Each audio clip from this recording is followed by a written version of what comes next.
Hey guys, it's Pierre of Auto Protective Solutions, and today we're here with Mr. Scotty Thompson. Hello guys. Great to have you here, sir. Thank you. Sir, what made you decide na dito ka sa APS magpapalagay ng paint protection film? Well, of course, unang-una, hinahanap ko yung pagkakatiwalaan kasi we all know talagang maselan yung mga pagkabit nito. And of course, yung mga friends ko, nakita ko na dito sila napagawa. I decided na why not here kasi yung mga friends ko nga dito napagawa. So, very trusted na tong... So, can you tell us more about your car? Why LC300? Nakuha ko to, I think 2024. Siyempre, nung time na yun, lumalaki yung family ko. I decided na kailangan ko ng malaking car at pang family car ko talaga. So, naging daily driver mo, boss? Hindi naman masyado. Pag sa mga practices ko, iba yung ginagamit ko. As what sir said, it's really important to keep this protected. Looking at your basketball career, sir, a lot of people call you the Brody, no? Kasi you're good in rebounding, offense is good, defense is good, hustle mentality. Basically, an all-around player. Just like our APS paint protection film, it's an all-around player. So, guys, what you're waiting for, book yours today.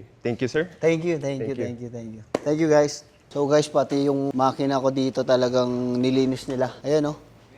May mga dumi-dumi dati, no? Siyempre, kahit pa paano, naka-isang taon na rin to eh. So, tingnan mo pati yung sa makina ko, super linis. Yung rims ko dati, medyo marami ng stain. Siyempre, may mga gas-gas din. Tapos ngayon, sinama nila sa paglinis. So, kasi nga, 1 year na to, di ba? Itong bukasan dito, meron na tong mga konting scratches kasi sa mga kuko, di ba? Every time na may magbubukas. Pero ngayon, wala na ulit. Tsaka, maganda ito, kahit yung mga kagas-gas nito, dahil naka-PPF na, madali siyang matanggal, madali siyang malinis, hindi siya stay na scratch. Yun yung ginagandahan sa PPF. Of course, sinama na rin nila yung interior ko, guys. Marami na rin itong dumi-dumi kasi syempre, andito lagi yung mga kids ko naglalaro. Pag sumasakay, yung mga pagkain nila, mansya-mansya. But right now, nawala lahat, guys. Ibang klase, APS.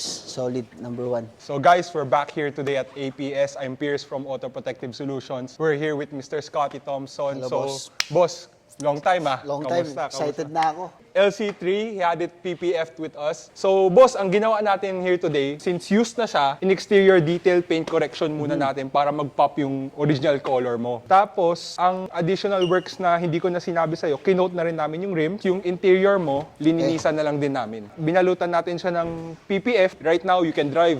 Protected ka na. Wala ka nang takot sa mga kamote riders. Wherever you go, kahit saan mo to dalhin, boss. Sobrang ganda, boss. Sobrang thank you. Ang layo ng ginanda kasi dapat brand new pa lang, dapat dinadala nyo. Mas suggest ko talaga pag brand new pa lang, dalhin nyo na yung unit nyo dito so that it will get protected right away. Yun yung talagang hinahanap ko, maprotektahan yung kotse ko sa any scratches, o bangga, or hindi natin alam yung mangyayari. Malaking bagay to para sa akin. Thank you, thank you. We also thank Mr. Scotty na pinili niya kami to work on his LC3. Siyempre, alam naman natin, baby niya yan eh.